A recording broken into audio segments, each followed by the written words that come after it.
Hi everyone, and welcome to the weekly video for CMC Markets. This is Mish Schneider, Chief Strategist of marketgauge.com, talking to you at the end of May here, or at least the last Tuesday of May, May 28th, 2024. And one announcement to make before we get going is this will be my last weekly video installment for CMC.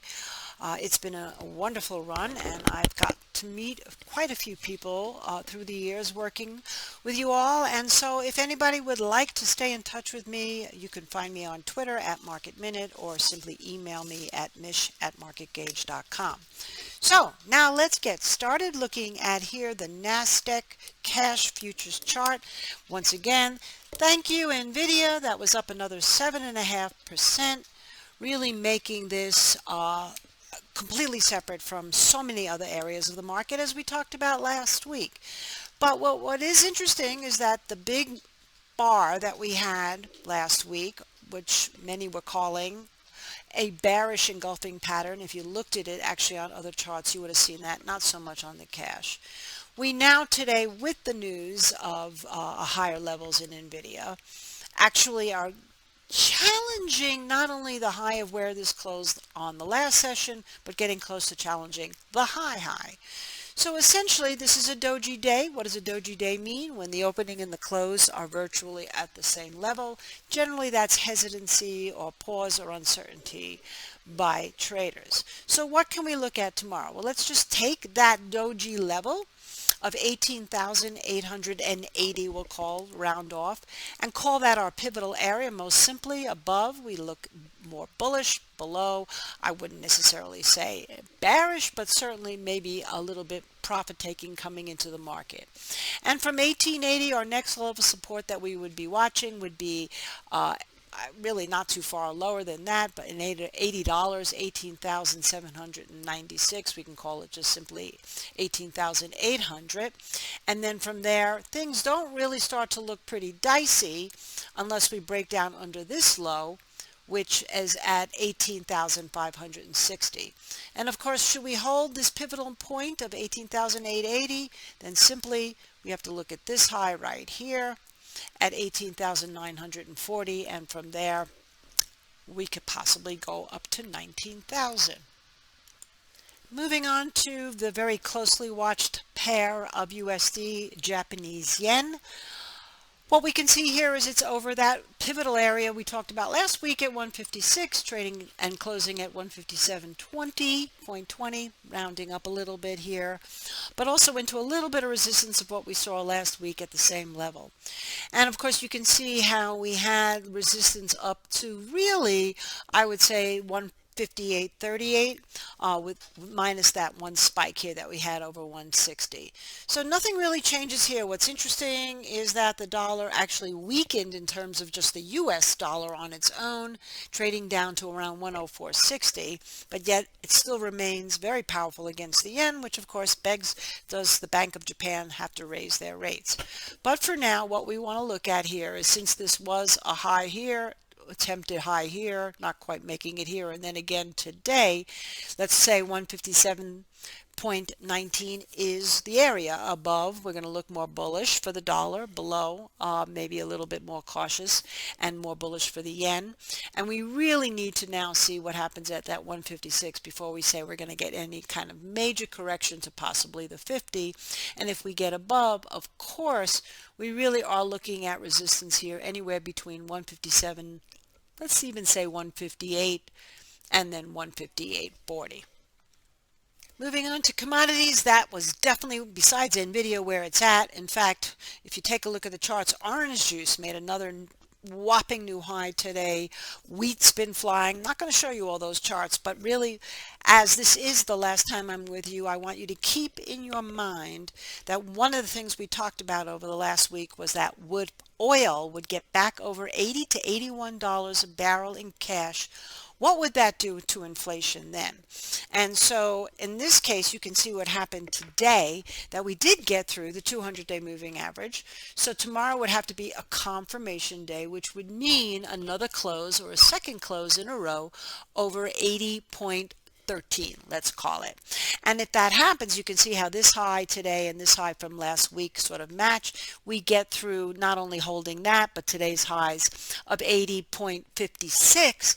Then, of course, here we are looking back at this 50-day moving average at 81.95, and then I think you'll start to see a lot more selling in the overall equities and even possibly in the supreme Nvidia, and maybe a lot more buying into some of the other commodities. I'm going to show you gold and silver, but even some of those softs, and even sugar that I've been telling you about, which hasn't quite gotten to that 19 cents a pound, but is certainly getting closer. That would be the start of what I would consider to be a super cycle of inflation. So one concept that we covered last week was the possibility that natural gas was just having a short covering rally or perhaps some bottom picking, and that the rally would not sustain. But instead, not only did we have a little bit of a sell-off, which kind of made that possible, but today we've gotten a bounce off of some pretty good support. And look at the support, because it is the high of the candle here and the low of the candle here. That's great when that happens. So here we are now looking at this area of 252.53 as the support, and it closed at 263. Also, interestingly enough, having an inside day because it did not quite take out the high at 264. So let's call 264 somewhat pivotal. I actually think that if we look at the high here and the high here of the bodies of the candle, and then the actual low of the wick here, they all line up. So I'm going to look at this number at 265, just another cent difference, as pivotal. Above that, I would say most likely we're going to get a move back up to 270, maybe even higher, and maybe this isn't done and it needs to take another trip up to around 3. Below 265, then it's possible that this was just a little bit of buying coming in today, and now once we get underneath that 252, we'll be looking back again at the 50-day moving average at 240. Really, ideally, we do not want to see this break back down under the 50-day moving average. I would not consider that in a massive bear move like we've had in natural gas and a breakout, a healthy correction. I would consider that potentially a failure of this rally to hold. But perhaps the real star of the day, besides orange juice, is silver, which of course is back over $32 an ounce. And really, maybe we get a little bit of work done between 31.30 and 32.10. That would be a good range zone, but if it gets back over this area right here, I would think that this thing is going to ascend to a new high. Once again, it would be a new all-time high. It's been at $50 an ounce twice in at least the history that I know about. But nonetheless, if it gets up here and takes out this 32.50, then I would say your next stop really looks to me like it would be around $34, $35. As far as near-term pivotal points, I like this 31.50. Above, bias positive. Below, maybe we have to go back and revisit 30. Looking at gold, we already talked about this last week. It doesn't look as powerful as silver, but that is okay, because if silver is outperforming gold, that makes sense in potential inflationary, if not stagflationary time.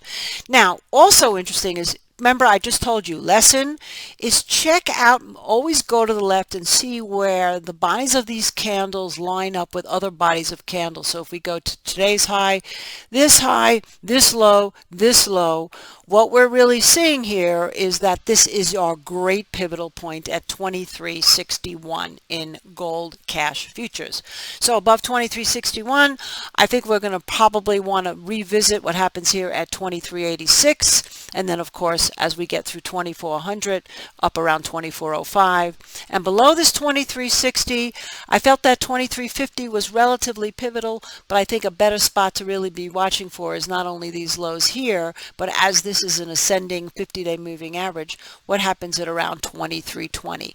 Under 2320, maybe we would have to have a little bit of a different story. So it'll be very interesting to see which way gold goes in the next couple of days. And we're going to end with a look at copper. There's a lot of talk about copper going much, much higher in the coming years because of its demand not only for AI and EVs, but also because it is undermined and has been undermined, and it takes a while for these mines to get back to producing enough copper to go around. It's also a very geopolitical metal, as in some countries control the mines completely, like in Chile. But nonetheless, getting away from the fundamental picture, looking at the technical picture, again, look how technically beautiful this was as it came rounding here. And then if you look at the body of the high of the candle this day and the lows these 3 days, they're all very much lined up. Really, let's call it somewhere around 471, 472. So keep that number in mind. As long as we hold 471, 472, it could chop around a little bit, but that would be actually a good sign of support. And then, of course, even though it closed today close to 485, to me, what would look like really would have to clear at this point to really prove that it's got more gusto would be 490. And then, of course, then we're looking back at 510.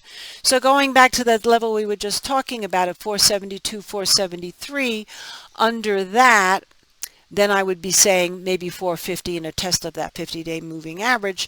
Pretty fully convinced that we have a lot more movements in a lot of the different commodities going forward. I mentioned a few before. I'll also mention coffee as one at 229. I mean, these are just incredible prices. So it's looking for inflation in all the wrong places, trying to fit inflation narrative of a square peg into a round hole. Keep your eyes on commodities in the coming months and definitely next year.